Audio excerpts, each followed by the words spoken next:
বরকতপূর্ণ মাস রজব মাসের প্রথম জুমায় আল্লাহ অত্যন্ত মেহেরবানি করে দয়া করে ভালোবেসে বর্তমান পৃথিবীর ফিতনা ফাসাদ থেকে মুক্ত করে আল্লাহর ঘর মসজিদে আসার জুমার নামাজ আদায় করার পূর্বে কিছু মুজাকারা আমাকে করার জন্য আপনাদেরকে ধৈর্যের সাথে শুনবার জন্য সুযোগ করে দিয়েছে।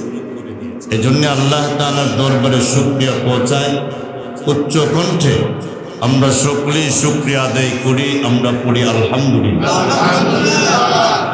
আমার প্রাণের ভাইরা, আমি আপনাদের খেদমতে পবিত্র কোরআন শরীফের সূরাতুত তাওবা থেকে ৩৬ নম্বর একটি আয়াতের অংশ বিশেষ আপনাদের খেদমতে তেলাওয়াত করেছি। নাসাই শরীফ নামক হাদিসের গ্রন্থ থেকে ১৩৫২ নম্বর একটি হাদিসের অংশ আপনাদের খেদমতে পাঠ করেছি। আল্লাহ তাআলা যদি আমাকে তৌফিক দান করেন, তেলাওয়াতকৃত আয়াত এবং হাদিস শরীফকে সামনে রেখে অত্যন্ত সংক্ষিপ্তভাবে কিছু কথা আপনাদের সামনে বলার চেষ্টা করব। ওমা তৌফিকি ইল্লা বিল্লাহ। এখন আসুন সামনের দিকে যাই। এই মাসটা আল্লাহ তাআলার কাছে সবচেয়ে সম্মানিত। ৪টি মাস আল্লাহ তাআলার কাছে সম্মানিত। এর মধ্যে বর্তমান যে মাস আমাদের সামনে চলমান এই রজব মাস আল্লাহ তাআলার কাছে বরকত, আল্লাহ তাআলার কাছে সম্মানিত, আল্লাহ তাআলার কাছে মর্যাদাপূর্ণ। আল্লাহ তাআলা আমার তেলাওয়াতকৃত আয়াতে বলেন, ইন্না ইদ্দাতাশ শুহুরি ইনদাল্লাহ ইসনা আশারা শাহরা। আসমান এবং জমিন সৃষ্টি করার আগে আমি আল্লাহ গণনার হিসাব রেখে দিলাম আমার আরশে, আমার লোহে মাহফুজে। আরবিতে ১২টা মাস গণনা অনুপাতে আমি আল্লাহ এই পৃথিবীকে পরিচালনা করব। সুবহানাল্লাহ। আল্লাহ বললেন যে আমার গণনা অনুযায়ী এই পৃথিবী চলবে। আমি আপনাদের কাছে প্রশ্ন রাখতে চাই, কার গণনা অনুযায়ী এই পৃথিবী চলবে? আল্লাহ। আল্লাহ বলেন ইসনা আশারা শাহরা। আসমান এবং জমিন সৃষ্টি করার ৫০,০০০ বছর আগে আমি আল্লাহ প্রত্যেকটা মাস প্রত্যেকটা দিন গণনা করে লৌহে মাহফুজে টাঙ্গায় রাখলাম, লটকায় রাখলাম। ফেরেশতারা ওই দিন তারিখ দেখতে দেখতে এই পৃথিবীতে যার যার ডিউটি করে। এর মধ্যে আল্লাহ বললেন মিনহা আরবাতুন হুরুম। এই ১২টা মাসের ভিতরে আমি আল্লাহর কাছে ৪টা মাস অনেক সম্মানী। এই ৪ মাসের ভিতরে আমার কোনো বন্দা বান্দি যদি ৫০, ৭০, ৮০ বছর জিন্দগির গুনার বোঝা মাথায় লইয়া সাজদায় পড়ে আমি রব্বে কাবার মালিককে যদি একবার ডাক দেই, আমি আল্লাহ তার সাজদাতে থাকা অবস্থায় তারটাকে ৭০ বার জবাব দান করে মাগফুরান লাহুম, সাজদা থেকে ওঠার আগে আগে আমি আল্লাহ তার জিন্দগির গুনাহ মাফ করে দিই। তাহলে আল্লাহ তাআলার কাছে কোন ৪টা মাস সম্মানী? আমরা যদি এই ৪টা মাসকে সম্মান দেই, মর্যাদা দেই, আমাদের সম্মান এবং মর্যাদা বাড়িয়ে দিবেন কে? আল্লাহ। এর মধ্যে জিলকদ, জিলহজ, মুহররম আর বর্তমান যে মাস চলমান রজব, এই ৪টা মাসের ভিতরে বেঈমান কাফেরেরাও আমার নবীর সাথে চুক্তি করত। বেঈমান কাফেরেরা আমার নবীর সাথে যুদ্ধ বন্ধ করে রাখত। বেঈমান কাফেরেরা খানায়ে কাবার দরজা ওপেন করে দিত আর বলতো, না না, এটা মুসলমানদের আল্লাহ মুহাম্মাদুর রাসূলুল্লাহ সাল্লাল্লাহু আলাইহি সাল্লামের স্রষ্টা, তিনি এই ৪টা মাসকে সম্মান দিয়েছেন। আমরা বিধর্মী হতে পারি, আমাদের রব আরেকজন হতে পারে। তাহলে আব্দুল্লাহর ছেলে মুহাম্মদের আল্লাহ যে ৪টা মাসকে সম্মানিত বলে ঘোষণা করেছেন, আমরা বেঈমান হলেও এই ৪টা মাসকে সম্মান করতেও আমরা প্রস্তুত আছি। তারা কি করলো? খানায়ে কাবার প্রত্যেকটা গেট খুলে দিল। সিরিয়া থেকে মদিনা পর্যন্ত ব্যবসার রাস্তা ওপেন করে দিল আর বলল, ও মক্কাবাসীরা, ও তায়েববাসীরা, ও মিনাবাসীরা, ও মদিনাবাসীরা, এই ৪ মাস তোমরা তোমাদের আমল করতে গিয়া মক্কা মদিনা যেখানে তোমাদের বিচরণ করা দরকার করবা, আমরা আবু জেহেল, উতবা, সাইবা, ওয়ালিদ ইবনে মুগিরা আমাদের পক্ষ থেকে কোনো ডিস্টার্ব করব না। বলে কেন? এই 4 মাস তোমরা তোমাদের আমল করার সিজন, এই 4 মাস তোমরা আমল করবা, আমাদের কোনো বাধা নাই। আর আমরা যখন মূর্তি পূজা করব, আমরা যখন মূর্তিকে সামনে রেখে, দেবতাকে সামনে রেখে আমরা যখন মূর্তি পূজা করব, তাহলে আমাদেরকে তোমরা ডিস্টার্ব করো না। আল্লাহর নবী বলেন, ঠিক আছে, আপনাদের এই চুক্তির সাথে আমি মেনে নিলাম, তবে হ্যাঁ, আপনারা মূর্তির পূজা করবেন, আমরা কিন্তু সেই পূজাকে সমর্থন দিতে পারবো না। সুবহানাল্লাহ বলেন। নবীজি বলছেন, আপনারা আমাদের এই 4টা মাসকে সম্মান দিবেন, মর্যাদা দিবেন। বলে হ্যাঁ, যদি দেন তাহলে হেদায়েত আপনার উপর আল্লাহর পক্ষ থেকে আসতে পারে। তবে এই কথাটা সুস্পষ্ট, আপনারা যে কয়েকদিন, কয়েক মাস আপনারা যে খানায়ে কাবার সামনে মূর্তি রাখা, খানায়ে কাবার সামনে মূর্তি রাখা অবস্থায় তাকে সেজদা দিবেন, আপনারা আপনাদের আমল করবেন, আমি সমর্থন করব, কিন্তু আপনাদেরকে আমি সাপোর্ট করতে পারবো না। কেন? এই পৃথিবীতে মূর্তি আমার রব হতে পারে না, চন্দ্র আমার রব হতে পারে না, সূর্য আমার রব হতে পারে না, গাছ আমার রব হতে পারে না, পাথর আমার রব হতে পারে না, পানি আমার রব হতে পারে না, আগুন আমার রব হতে পারে না। এমনকি পৃথিবীতে আসমান থেকে জমিন পর্যন্ত যা কিছু দেখা যায় রব হতে পারে না, আল্লাহর দেওয়া নিয়ামত।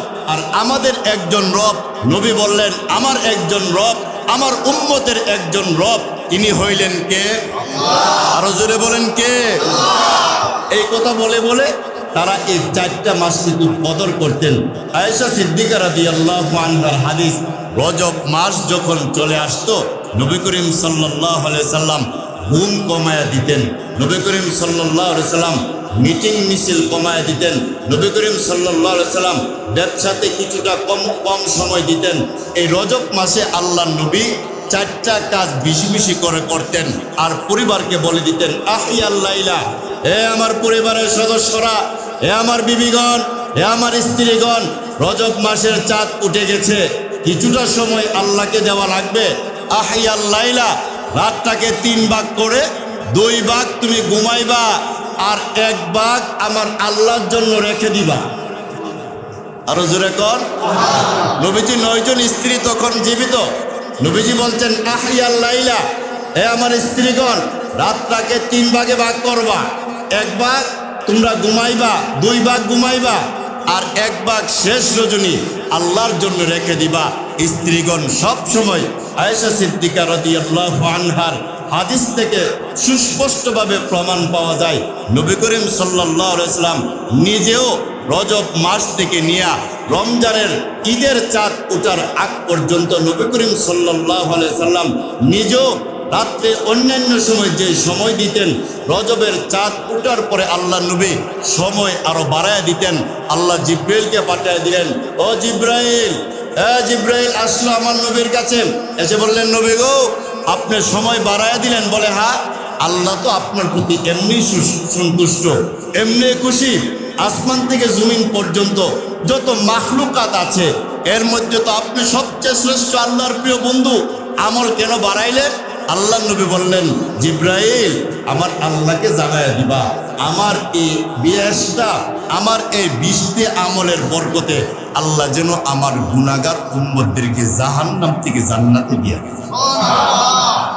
নবী ইচ্ছা করলে বলতে পারতেন, আল্লাহ, আমাকে আপনি উহুদ পাহাড়টাকে স্বর্ণের দ্বারা বানায়া দেন। আমি আপনাদের কাছে প্রশ্ন রাখতে চাই, আমার আল্লাহ উহুদ পাহাড়টাকে স্বর্ণের দ্বারা পরিণত করার ক্ষমতা আল্লাহ নাই? নবী যদি বলতেন, আল্লাহ, আমাকে আপনি সম্পদের মালিক বানায়া দেন, আমাকে আপনি অর্থের মালিক বানায়া দেন, চেয়ারের মালিক বানায়া দেন, অবশ্যই আল্লাহ বানায় দিতেন।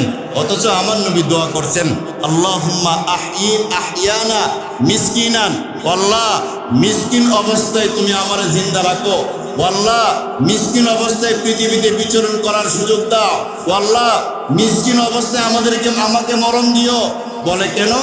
যারা যতটুকু তার প্রয়োজন স্বাভাবিক ততটুকু সম্পদের মালিক হইয়া যারা আল্লাহর দরবারে হাসরের মাঠে দাঁড়াবে, দুনিয়ার টাকাওয়ালার চেয়ে, দুনিয়ার পয়সাওয়ালার চেয়ে, দুনিয়ার সম্পদওয়ালার চেয়ে, দুনিয়ার বাড়িওয়ালার চেয়ে, দুনিয়ার গাড়িওয়ালার চেয়ে এই মিসকিন মানুষটা পরকালের গণনা অনুযায়ী 500 বছর আগে আল্লাহর বাড়ি জান্নাতের মেহমান হয়ে যাবে। তো দুনিয়ার হিসাব নয়, পরকালের হিসাব। বৈজ্ঞানিকরা, তাফসীরকারকরা বলেছেন আসর থেকে নিয়ে মাগরিব পর্যন্ত বর্তমান দুনিয়ার যে সময়টা, এই সময়টা বর্তমান একটা মানুষের 80 বছর যে হায়াতটা পরকালের আসরের আজান থেকে নিয়ে মাগরিবের আজানের ফাঁকা সময়। আমি আপনাদের কাছে প্রশ্ন রাখতে চাই, আসরের আজান দেওয়ার পরে মাগরিবের আজান দেওয়ার সময়টা লম্বা না ছোট?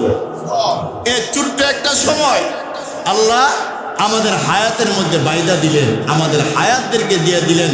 কেন দিলেন? লিয়াবলুয়াকুম আইয়ুকুম আহসানু আমালা।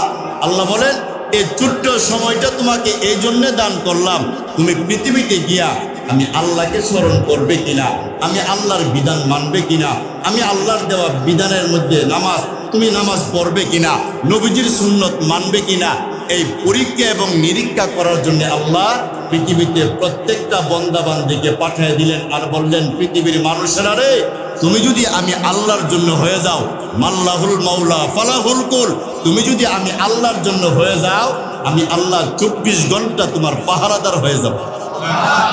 আপনারা কি মনে করেন, আল্লাহ যদি আমার পক্ষে চলে আসেন, আল্লাহ যদি আমার রিজিক দাতার, আমার রিজিকে বরকত দান করেন, আল্লাহ যদি আমার রক্ষণাবেক্ষণা হয়ে যান, পৃথিবীতে টেনশন আছে তো? আরো জোরে কোন।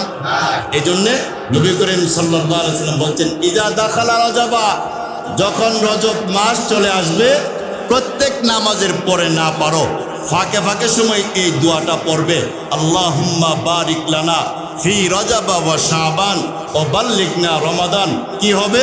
এই দোয়াটা পড়লে নবী করিম সাল্লাল্লাহু আলাইহি ওয়াসাল্লাম বলেন, যদি রজব মাসে তার ইন্তেকালের ঠিকানা হয়ে যায়, যদি রজব মাসে সে ইন্তেকাল করবে, এর দিন তারিখ নির্ধারণ হয়ে যায়, এই দোয়াটার বরকতে আল্লাহ রমজান পর্যন্ত তার হায়াতে বরকত দান করে।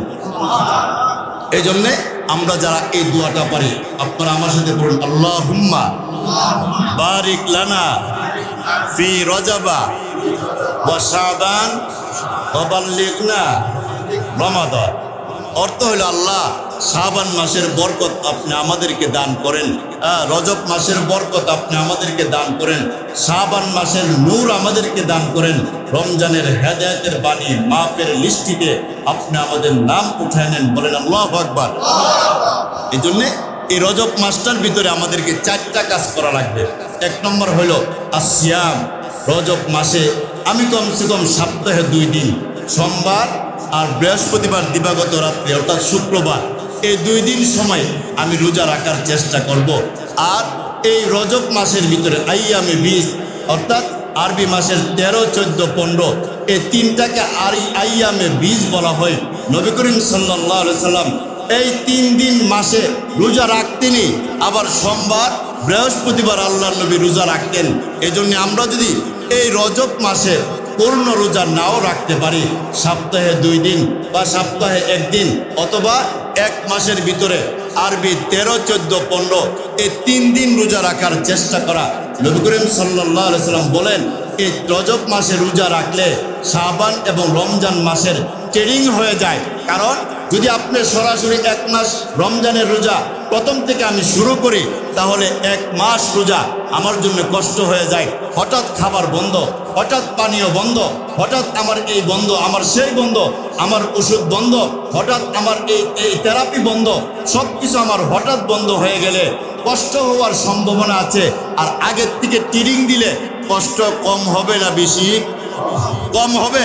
এই জন্যে রজব মাস থেকে রোজা রাখার অভ্যাস তৈরি করা। বলেন ইনশাআল্লাহ। আমরা রজব মাসে প্রতি সপ্তাহ 2 দিন না রাখলেও আইয়ামে 20, 13, 14, 15 এই 3 দিন রোজা রাখারও চেষ্টা করব। যদি রোজা আমরা নাও রাখতে পারি, আমার দৃঢ় বিশ্বাস পুরুষের চেয়ে আমার মা বোনরা, আমার কলিজার টুকরা মা বোনরা আমাদের চেয়ে বেশি রোজা রাখে। অনেক ফ্যামিলিতে আমি খবর নিয়ে দেখেছি মাসে মাসে রোজা রাখে, সপ্তাহ সপ্তাহ রোজা রাখে। এইগুলি ভাগ্যবান নারী, এই সমস্ত মহিলারা যেই বাসাতে থাকবে, যেই বাড়িতে থাকবে, আমার দিল সাক্ষী দেয় আল্লাহ সেই বাড়ি এবং ঘরের ভিতরে আল্লাহর হেদায়েতের বাতাস, জান্নাতের বাড়ির বাতাস, আল্লাহর নূরের বাতাস সেই ঘরের মধ্যে প্রবেশ করাবেন।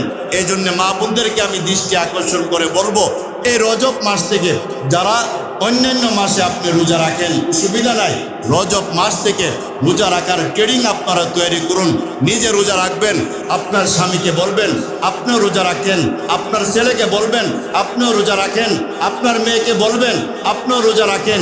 এই রোজার অভ্যাস আমার নবী তৈরি করেছেন। আমরা নবীর উম্মত হিসাবে আমাদের ঘর থেকে, আমাদের সংসার থেকে, আমাদের বাড়ি থেকে, আমাদের সমাজ থেকে, আমাদের রাষ্ট্র থেকে যদি আল্লাহর নবীর বিধান সুন্নত পালন করা শুরু করি, আল্লাহর কসম আল্লাহ প্রত্যেকটা মানুষের অন্তরের ভিতরে হেদায়েত এবং নূর ঢেলে দিবেন। জুরে কোন ঠিক কিনা? এই জন্যে রোজা রাখার অভ্যাস এই শাবান, এই রজব মাস থেকে আমরা শুরু করার চেষ্টা করব। যে কথাটা আমি টার্নিং পয়েন্টে বলতেছিলাম, আল্লাহ নবী এই রজব মাসে 4টা আমল করতেন। 1 নম্বর আসিয়াম, নবীজি সোমবার বৃহস্পতিবার আইয়ামে 3 দিন এইভাবে করে আমার নবী রোজা রাখতে শুরু করলেন। 2 নম্বর কিয়ামুল লাইল, আমার নবী এই রমজান মাসের শেষ রজনীতে অন্যান্য সময় টিকি দিতেন, কিন্তু রজব মাস থেকে আমার নবী কোরআন তেলাওয়াত বাড়ায় দিতেন। আম্মাজান আয়েশা সিদ্দিকা রাদিয়াল্লাহু আনহা ওনার হাদিস থেকে প্রমাণ হয় শাবান মাস ঢুকে গেলে নবীর চেহারা পরিবর্তন। আমি চিন্তা করে দেখলাম, ওগো আল্লাহর নবী আপনার চেহারা পরিবর্তন কেমন যে হয়ে গেল। নবী করিম সাল্লাল্লাহু আলাইহি ওয়াসাল্লাম বলেন, আয়েশা আমলের সিজনে যদি আমল না করতে পারি হাসরের মাঠে ধরা খায়া যাব। বলে কেন? আয়েশাকে আল্লাহ নবী এইভাবে বললেন, এ আয়েশা, কারো যদি আঙ্গুরের বাগান থাকে, এই আঙ্গুরের বাগানে আঙ্গুর চাষ করলে যদি সে ক্ষতিগ্রস্ত হয় আগামী 1 বছর সে চলতে কষ্ট হবে। কারো যদি লিচুর বাগান থাকে, এই 1 বছর পরে লিচুর বাগানে যে পরিমাণ লিচু আসা দরকার তার চলাফেরা, লিচুর বাগানের খরচ উঠানোর জন্যে যদি এই খরচটা সে উঠাইতে না পারে সে 1 বছর কষ্ট করবে। হে আয়েশা, খেজুরের বাগানে প্রতি বছর যেভাবে খেজুর আসে, যদি 1 বছর খেজুর কমে যায়, না আসে, তাহলে ব্যবসায়িকরা কষ্ট করবে। আর ফসল জমিতে যারা চাষ করে তারা যদি তাদের যে চাষ করলো যে জমিতে যে ফসল, এই ফসল যদি ভালোভাবে উৎপাদন না করে কৃষকের লাভ হবে না ক্ষতি হবে? ক্ষতি হলে তার মন খারাপ হয়ে যাবে। আহারে, এই বছর আমার লিচুর বাগান থেকে আমি লস, এই বছর আমার আমের বাগান থেকে লস, এই বছর আমার ধানের বাগান থেকে লস, এই বছর আমার পেয়ারা বাগান থেকে লস, এই বছর আমার আঙ্গুরের বাগান থেকে লস, এই বছর আমার নাশপাতির বাগান থেকে লস, এই বছর আমার আনারের বাগান থেকে লস। লস শব্দটা যখন আমাদের গায়ে, আমাদের জবানে চলে আসবে, ফ্যামিলি পারিবারিকভাবে কিছুটা কষ্ট হয়ে যাবে। কেউ কোনো ব্যবসাতে লস করতে চায় না, আর লস হয়ে গেলে এই মানুষটার মন খারাপ হয়ে যায়। পয়সা রজব মাস থেকে রমজান পর্যন্ত আমলের সিজন, এই আমলের সিজনে যদি আমি আমল না করতে পারি, আমার উম্মতেরা যদি এই আমলের সিজনে আমল না করতে পারে, তাহলে আল্লাহর সাথে জান্নাতের ব্যবসাতে আমার উম্মতেরা লস হয়ে যাবে। আমি নবী চাই না আমার উম্মতেরা আমলের বরকতে আল্লাহর কাছে, আল্লাহর বাড়ি জান্নাতে যাওয়ার ব্যবসাতে লস হবে। আমি নবী চাই না, আমি নিজে আমল করতে চাই, আর আমার উম্মতদেরকে আমি এই আমল করার জন্যে আমি নবী ট্রেনিং প্রাপ্ত হইয়া প্রশিক্ষণ দিয়া আমার উম্মতের কাছে আমি নবী রজব শাবান রমজান মাসের আমলকে ছেড়ে দিলাম। সুবহানাল্লাহ পড়ে নবীজির চেহারা পরিবর্তন হয়ে যেত। আয়েশা সিদ্দিকা বলেন, আমি প্রায় সময় রাত্রে বই পাইতাম, নবীজির লম্বা সেজদা দিতেন, লম্বা কোরআন তেলাওয়াত করতেন। আম্মাজান আয়েশা সিদ্দিকা বলেন, আমি একদিন ভাবতে লাগলাম আল্লাহ নবী এত লম্বা সেজদা কেন দেয়? আমি মনে করলাম এত লম্বা সেজদা তো নবী কোনোদিন দেয় না। হ্যাঁ, নবী কি পৃথিবীর জমিন থেকে বিদায় হয়ে গেল নাকি? আমি আয়েশা আল্লাহ নবীর পায়ের আঙ্গুলের মধ্যে চাপ দিয়ে দেখলাম নবীজি জিন্দা সেজদায় আমার আল্লাহর সাথে কথা বলছে। নবীজি সাল্লাল্লাহু আলাইহি ওয়াসাল্লাম আয়েশা সিদ্দিকা বলছেন, নবী গো, এত লম্বা সেজদা আপনার কোনোদিন দেখি নাই। আল্লাহ নবী বলেন, আমি যে লম্বা সেজদা দিছি এটা আমার মনে নেই। কথা বলছেন কার সাথে? বলে কি কথাটা কইছেন? আল্লাহ নবী আয়েশা সিদ্দিকার মুখে ডান হাত দিয়ে বলছেন, আয়েশা এটা বলা যাবে না। আয়েশা সিদ্দিকা বলেন, আপনি যে লম্বা সেজদা দিয়েছেন, মদিনার মক্কার সব সাহাবীদেরকে আমি জানাই দিই, আল্লাহর কাছ থেকে আপনি কিছু আনছেন, আমাদেরকে দেন নাই। স্বামী এবং স্ত্রীর মজা করতে গিয়া নবী তো বলবেন, কিন্তু আয়েশা সিদ্দিকা রাদিয়াল্লাহু আনহার মুখের মধ্যে চাপ দিয়ে ধরলেন, এ আয়েশা চুপ করো। আয়েশা সিদ্দিকা বলেন, না আমি চুপ করবো না, আল্লাহ আপনাকে কি দিয়েছে সেজদা আমার বলতে হবে। আল্লাহ নবী সাল্লাল্লাহু আলাইহি ওয়াসাল্লাম, আয়েশা আমি ইন্তেকাল করার পরে যখন সমস্ত সাহাবায়ে কেরামকে জানায় দেব আমার কি দিছে, আমি সেজদায় আল্লাহর কাছে বলছি, আল্লাহ আমার একটা উম্মত জাহান্নামে থাকলে আমি নবীরে তুমি জান্নাতে দিও না।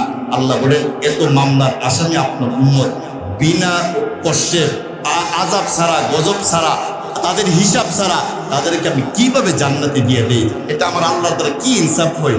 নবী বলেন সেজদা করে, আমি ইনসাফ বুঝি না, আমার উম্মত দুর্বল, গুনাহ বেশি করবে, শয়তান ধোঁকাই দিবে, আমার উম্মত একটা জাহান্নামে থাকতে আমি নবীরে আপনি জান্নাতে দিবেন না, আমি যাব না।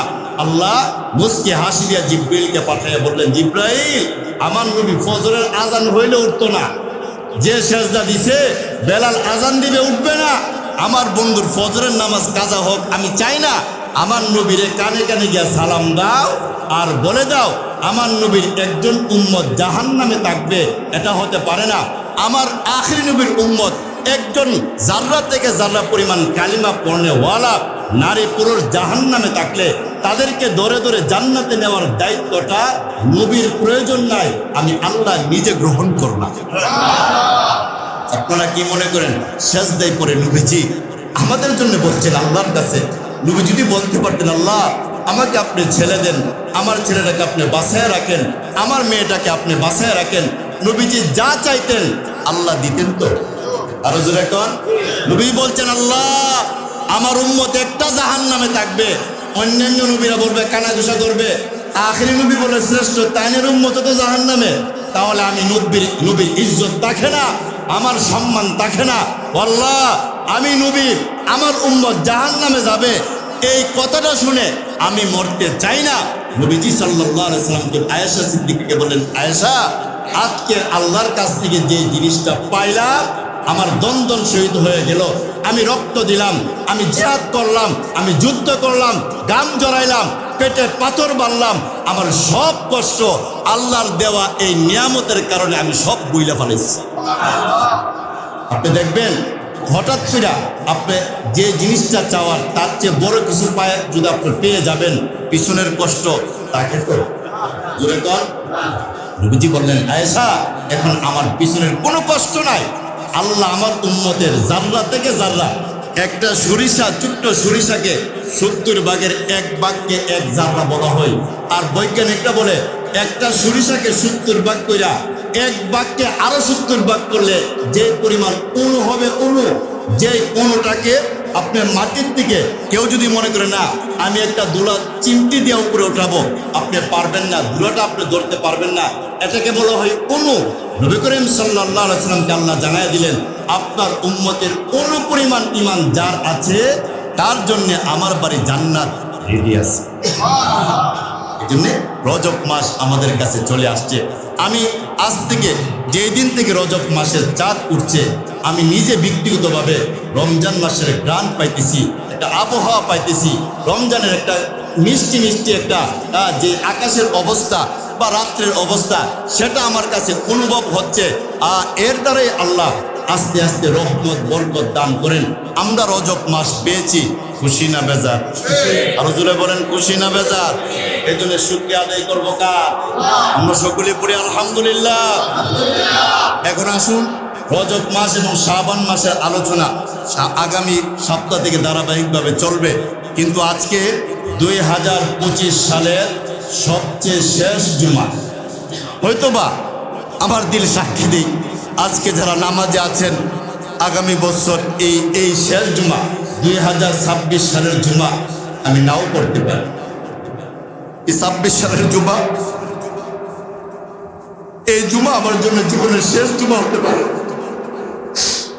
আমি যে 2026 সালের শেষ জুমা পাবো এর গ্যারান্টি আছে তো? এই জুমাটা আমার জীবনের শেষ জুমা হতে পারে।